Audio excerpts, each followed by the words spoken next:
Tuhan adalah gembalaku, takkan kekurangan aku. Ia membaringkan aku di padang berumput hijau.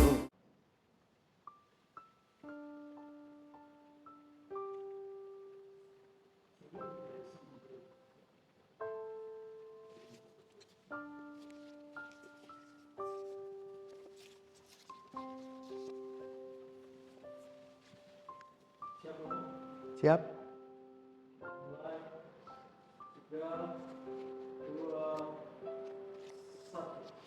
Saudara-saudara yang terkasih di dalam Kristus, selamat pagi.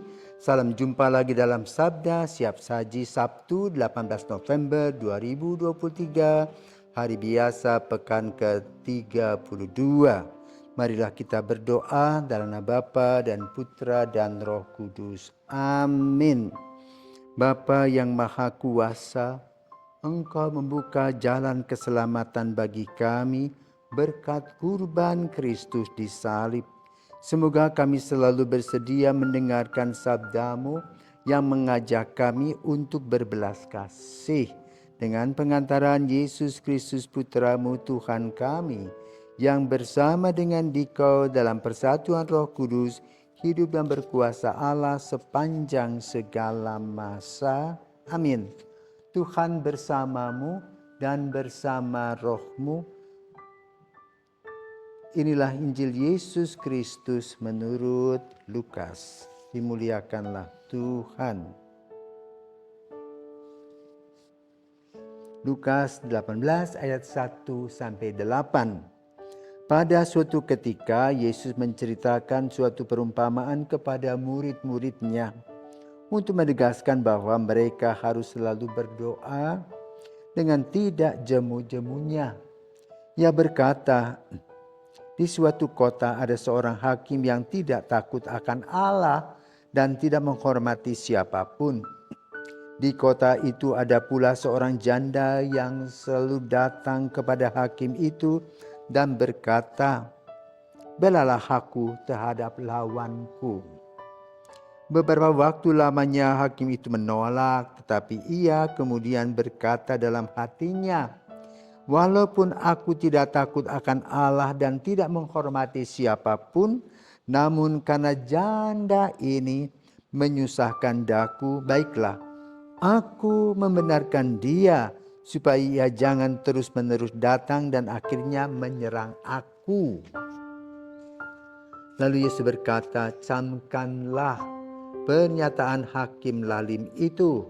Bukankah Allah akan membenarkan para pilihannya yang siang malam berseru kepadanya? Dan adakah ia mengulur-ulurkan waktu sebelum menolong mereka? Akan tetapi jika Anak Manusia datang, adakah ia menemukan iman di bumi ini?" Demikianlah sabda Tuhan, terpujilah Kristus.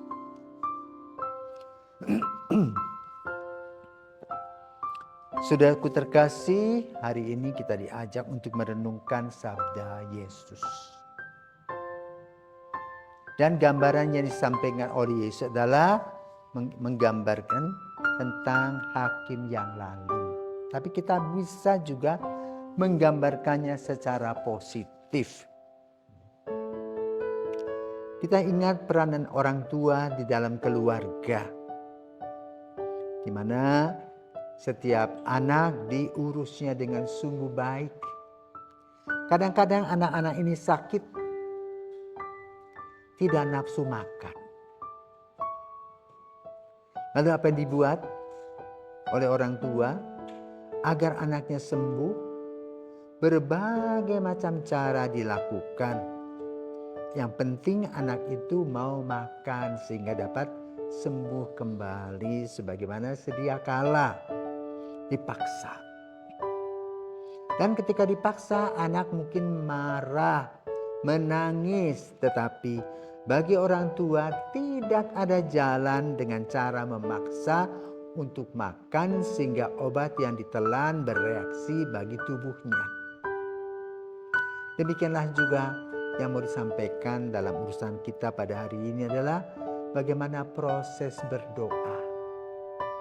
Sama seperti makan tadi, tidak kelihatan, ya, tetapi dari waktu ke waktu kita bisa melihat anak-anak yang diberi makan yang sehat akan tumbuh sehat, tubuhnya terus bertumbuh, berkembang, bisa melebar, bisa meninggi. Itulah hasil dari makanan setiap hari. Demikian pula doa yang setiap hari kita sampaikan tentu akan menghasilkan buah-buah kasih. Kita mungkin ingat peristiwa di Bukit Mokatam di Mesir, di mana dikatakan dalam satu klausul, bila kamu mempunyai iman biji sesawi saja, maka kamu bisa memindahkan gunung. Dan hal itu kemudian menjadi masalah. Ada seorang mu'alaf yang mengatakan itu kepada seorang muslim untuk menyatakan kepada seorang uskup Koptik agar melakukan itu, kalau tidak semua umatnya harus akan menjadi muslim. Dan ketika mereka terus berdoa dan pada hari hanya Bukit Mokaram itu pindah dari kota Mesir, dari Kairo, 3 kilometer jauhnya. Dan itu menjadi bukti bagaimana kekuatan doa. Dan saat ini Bukit Mokatam itu adalah sebuah bukit yang senantiasa dilaksanakan puji-pujian kepada Tuhan karena kasih karunia-Nya, dan didoakan serta dinyanyikan senantiasa puji-pujian itu karena apa? Doa nenek moyang mereka dikabulkan pada abad ke-5.